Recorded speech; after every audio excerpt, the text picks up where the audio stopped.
Kanina po, narinig po ninyo yung mga excuses ni Matibag. Ngayon, tingnan po natin yung sagot ni Aimee dyan. Kasi nga, kaya ko nasasabi na puro palusot to si Matibag dahil itong mga binitawang salita ni Aimee. Bigyan po natin ng komentaryo. Mga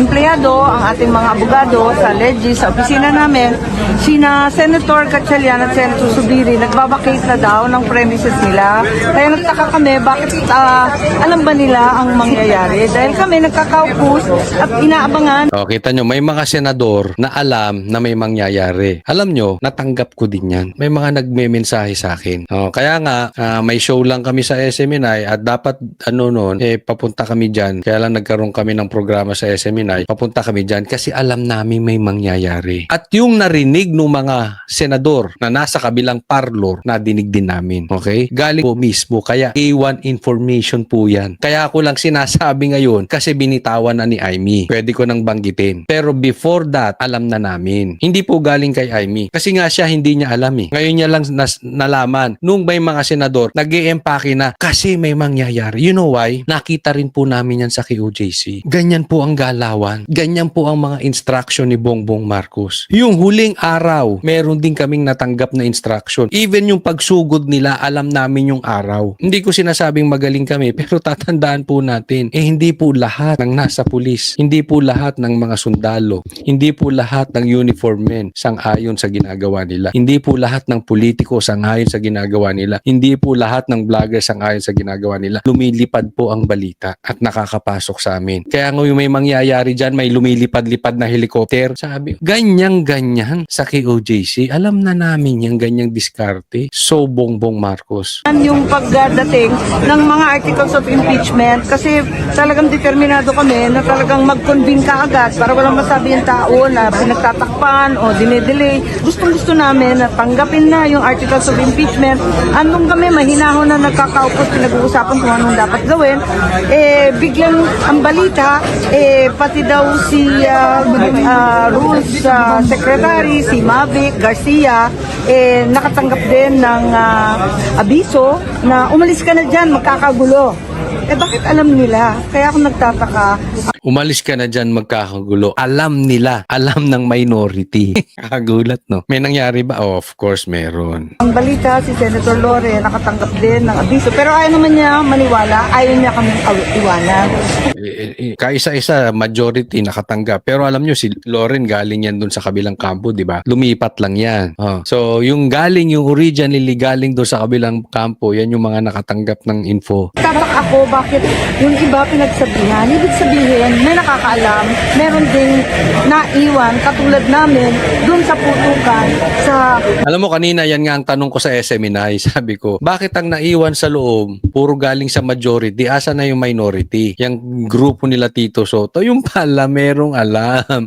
Naku, talagang tatraidorin nyo yung mga kasama nyo. Alam nyo magkakagulo dyan, alam nyo andyan si Bato at hindi makakaalis, iiwanan ninyo. Na kayo ng tatay nyo. Mausok at talagang kinandado kami doon. Kaya nagtataka ako, sino kaya ang nag-utos na lusubin ng Senado na may 4 na nakakaalam. Ngunit kami, walang kamalay-malay. Ma'am, nasan kayo nagkaputukan dinig nyo? Ang lakas-lakas, nakakatawa nga kasi si Senator Joel. Ako sabi ko, putukan na yan. Sabi ni Senator Joel, takbukaway ako fireworks lang yan. Anong fireworks? Kalakas-lakas sa tanlapit, papalapit ng papalapit.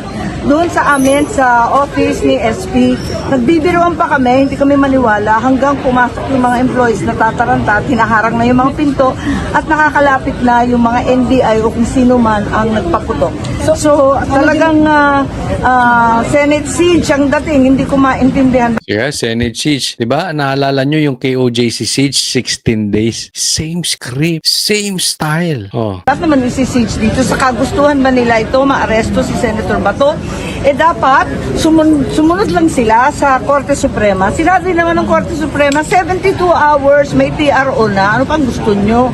O di kaya walang TRO. Kaya nga, di ba? Ba't hindi makaantay? Ako sa tingin ko kaya di talaga sila makaantay kasi alam nila, illegal yung kanilang ginagawa. Kaya minamadali. Alam mo, payo ko to sa mga kababaihan. Pag kayo minamadali ng kalalakihan, paano naman napunta ron? It's only. Pambihira. Hindi totoo yan. Pag minamadali kayo, kahit saan bagay, Minamadali kayo ng manliligaw ninyo. Minamadali kayo ng mga ahente, mga nagbebenta ng lupa, kondo. Minamadali kayo na pumirma ng kontrat. Magtaka kayo doon. Ito ganyan, minamadali oh. Di ba? Kung re-respetuhin nila yung korte, hindi sila nagmamadaling ganyan. Hintay kayo 72 hours. Wag naman yung ganito 3 days. na sa kagustuhan, damputin si Senator Bato, talagang lulusubin ng Senado at naka-hostage lahat ng senador ng Republika. Anong naramdaman niyo? Anong dali niyo putukan? Anong ginawa ninyo? Well, nagagalit ako kasi syempre mga tauhan natin, tapos mga kapwa senador, bakit may nagpapaputok dyan sa labas? Ang kaba ko rin, dahil ang security ng Senado, very basic po, wala kami mahahaba. Ang balita, yung mga NBI, nagsidatingan talagang ang lalaki ng baril. Tapos ang balita pa, may helicopter daw na umaaligid kanina. Yun nga, di nagkakakabahan na talaga lahat ng mga tao rito. Tapos pinalabas pa. Mga information yun. po NBI and kasi dinideny po ni Director Matibag. Hindi raw po NBI. O, dinideny daw ni Matibag. Okay? Papatunayan ko lang, hindi po galing sa atin. Hindi po kami fake news peddler, Claire Castro, ha? Hindi po kami nag-aabo-abogaduhan. Galing mismo sa kapatid ng Pangulo. Dinideny ni Matibag. Anong sagot? Lahat, nakakatuwa naman kasi sila. Lahat naman sila nagdi-deny. Sina DILG dumating pa rito, PNP dinideny, si Matibag kahit nakatatak NBI yung mga tao dyan sa papasok ng GSIS na pilit pang nagdidrill binubutasan na nila yung pagi. Papakita ko mamaya lang. Standby, papakita ko. Nakasuot ng NBI nagdidrill. Kasama. Andyan lang sa labas. Totoo yung sinasabi ni Jaime. Tapos sasabihin nila sa loob walang NBI. May video po. Tapos sinabi pa ni Jaime. Ng GSIS at ng Senado, binubutasan na nila yung pader. Kasi annex naman yung Senado dati nitong Di ba? Style na binubutasan. Ganyan ang style. Si Torre, anong ginawa sa KOJC? Naghukay. Bongbong Marcos style, di ba? Instruction. Anong sinabi ni Bongbong Marcos? Walang pumasok na baril sa KOJC. O ano sinasabi ni Jaime ngayon? Ang haba ng baril ng mga taga-NBI. May pattern po. SIS, may pasukan talaga dyan. Abay si Matibag o kung sino man, ipaliwanag nila kung anong ginagawa nitong mga NBI nila. Bakit nagkalat sila rito? Sir, bakit binubutasan yung pader? Panawagan. Hindi ko naman Baka naghahanap ng, baka inahanap si Baturon o naghahanap ng ginto, mga animal. intindihan di ba? Dapat may pahintulot dito sa Senado. Wala namang pahintulot. Kaya siguro, pumiglas binutasan na lang ng pilit. Tama ba yun? Wala nang respeto, Senator, no? Kinausap naman niya si Alan, Peter, at sabi niya, hindi rin daw siya. Lahat na lang sila, hindi sila ang nag-utos sa paglusob ng Senado.